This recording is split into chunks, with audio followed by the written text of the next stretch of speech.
Hola, ¿qué tal chicos? Bienvenidos a su segunda clase de física. En esta segunda parte vamos a abordar lo que son las leyes de la electricidad. Vamos a hablar de la ley de Coulomb, la ley de Ohm, la ley de Watt y la ley de Joule. Vamos a estar estudiando otros conceptos dentro de esas mismas leyes para que les entendamos.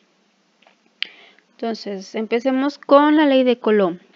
La ley de Coulomb nos dice que la magnitud de la fuerza eléctrica, ya sea tanto de atracción como de repulsión, entre dos cargas puntuales, vamos a llamarle estas cargas Q1 y Q2, va a ser directamente proporcional al producto de las cargas e inversamente proporcional al cuadrado de la distancia que existe entre ellas.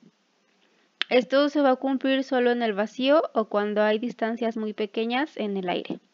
¿Esto qué nos quiere decir? Vamos a suponer que tenemos dos cargas, carga Q1 y carga Q2.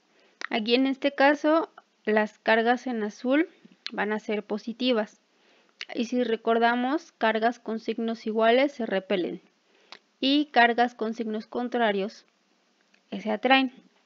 Entonces, esta pelotita siente una fuerza de repulsión con respecto a esta. Y estas dos sienten una fuerza de atracción. Entonces, estas se separan y estas cargas se atraen.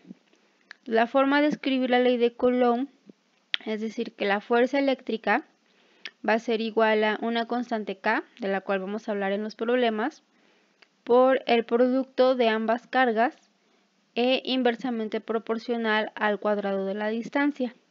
Esto quiere decir que entre más separadas estén las cargas, menor va a ser la fuerza que van a sentir, ya sea tanto de atracción como de repulsión.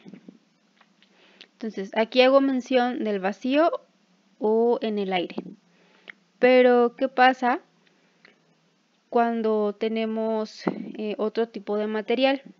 Aquí vamos a hablar de lo que se le conoce como permitividad relativa o coeficiente dialéctrico.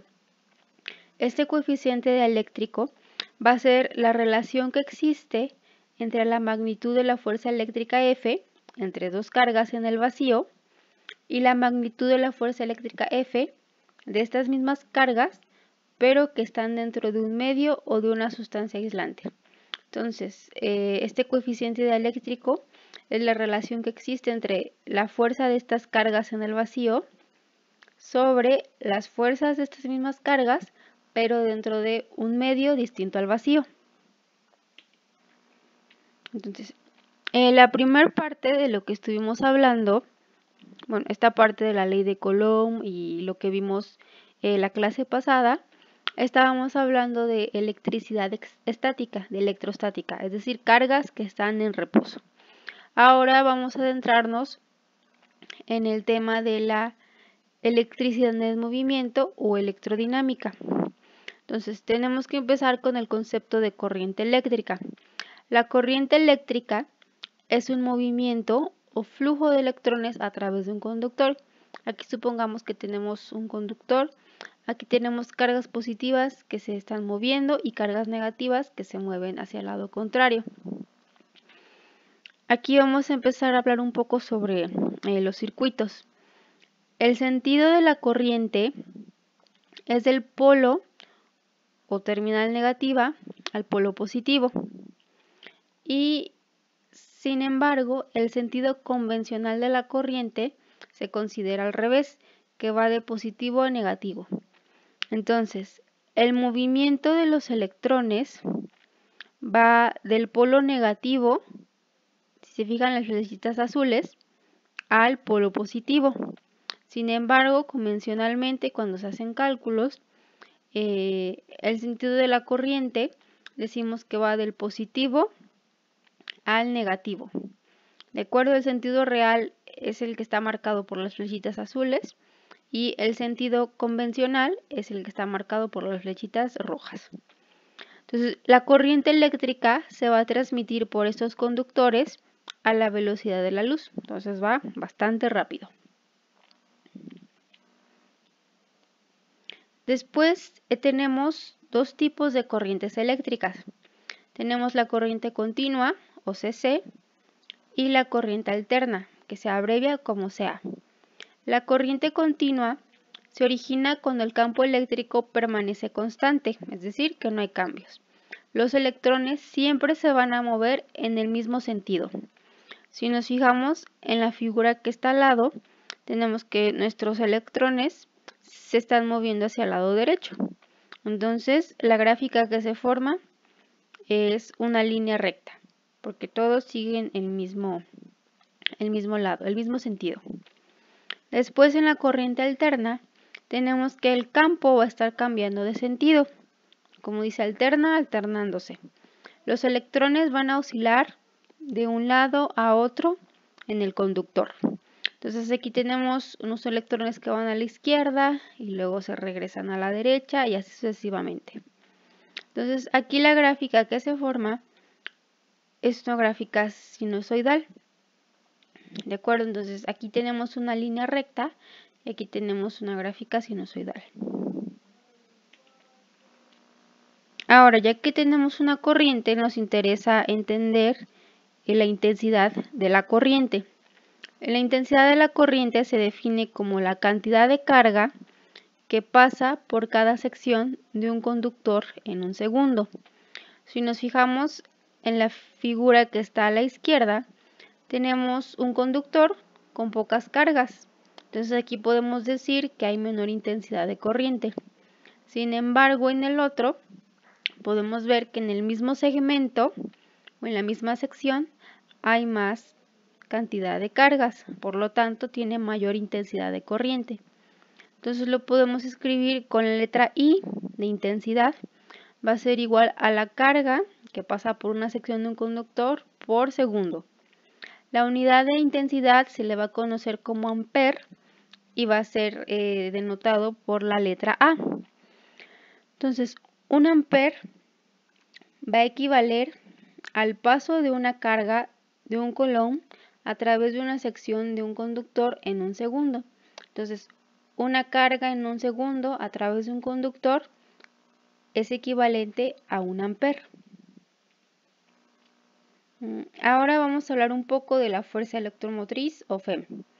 Esta fuerza electromotriz mide la cantidad de energía proporcionada por un elemento generador de corriente eléctrico. Lo que buscamos es que esta energía o fuerza que se aplica nos produzca un movimiento. Así es como funcionan ciertos tipos de motores. La FEM o fuerza electromotriz aplicada a un circuito es igual a la energía que se suministra para que la unidad de carga recorra el circuito completo. Es decir, queremos que una carga recorra todo el circuito. Entonces, la energía que necesitamos para que esto suceda es la fuerza electromotriz. Entonces, esto lo podemos escribir como que la energía va a ser igual al trabajo sobre la carga. ¿De acuerdo? Este es un pequeño esquema de un motor eléctrico que utiliza el campo magnético. Sin embargo, esto lo vemos más adelante. Ok, ya que vimos lo que es la corriente, la intensidad y la fuerza electromotriz, ahora nos toca revisar qué es la resistencia eléctrica. Entonces, como dijimos, la corriente eléctrica se va a estar moviendo en un conductor. Sin embargo, no todos los materiales conducen de la misma manera la electricidad. Entonces, a la oposición que presentan los materiales al paso de la corriente se le conoce como resistencia. Esta resistencia va a depender de la naturaleza del material, de la longitud. Entre más largo sea nuestro material, mayor resistencia va a tener. La sección o área transversal, si duplicamos la sección transversal, se va a reducir a la mitad de la resistencia y a la temperatura. Puede ser el caso que al incrementarse la temperatura, como en el caso de los metales, su resistencia va a aumentar, o en el caso del carbón, cuando aumenta su temperatura, va a disminuir su resistencia. Después tenemos que la unidad para medir esta resistencia es el ohm, que está escrita por omega mayúscula. Entonces podemos medir la resistencia en diferentes estructuras geométricas. Por ejemplo, para un alambre conductor tenemos que su resistencia va a ser igual a la densidad del alambre por su longitud entre el área. Después tenemos que la resistencia de un conductor a cierta temperatura va a ser igual a la resistencia dependiente de la temperatura, igual a la resistencia inicial que tenga el material por 1 más un coeficiente por la temperatura. Entonces, como mencionaba, la temperatura también nos puede incrementar o disminuir la resistencia de cierto tipo de materiales. Las unidades y la manera en que se utilizan las fórmulas lo vamos a ver cuando resolvamos problemas. Entonces, la primera ley que viene de la parte de corriente eléctrica, intensidad y resistencia es la ley de Ohm. La ley de Ohm nos dice que la intensidad de la corriente eléctrica que pasa por un conductor en un circuito va a ser directamente proporcional a la diferencia de potencial aplicado a sus extremos e inversamente proporcional a la resistencia del conductor. En otras palabras, quiere decir que la ley de Ohm es que la intensidad va a ser igual al voltaje entre la resistencia. Entonces, aquí voltaje se ejemplifica con el menos y con el más.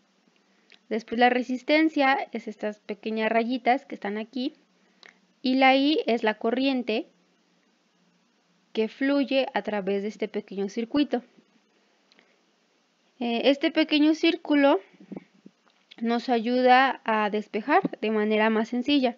Por decir, si queremos encontrar I, tenemos que es V sobre R. Si queremos encontrar la resistencia, tenemos que es voltaje entre intensidad. Y si queremos encontrar el voltaje, tenemos que es intensidad por resistencia. Entonces es una manera sencilla de ya tener despejado lo correspondiente a la ley de Ohm. Ahora tenemos la ley de Watt o de potencia eléctrica.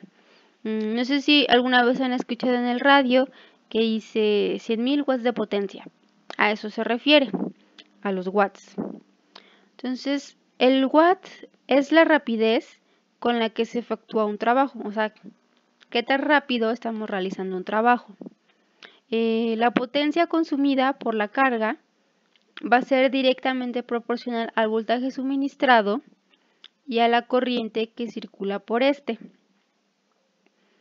Entonces, la ecuación que representa la ley de Watt o de potencia eléctrica es que la potencia va a ser igual al voltaje por la intensidad de la corriente.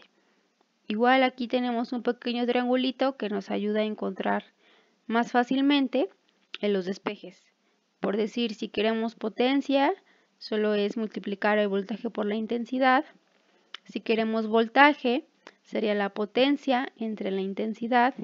Y si tenemos intensidad, sería la potencia entre el voltaje.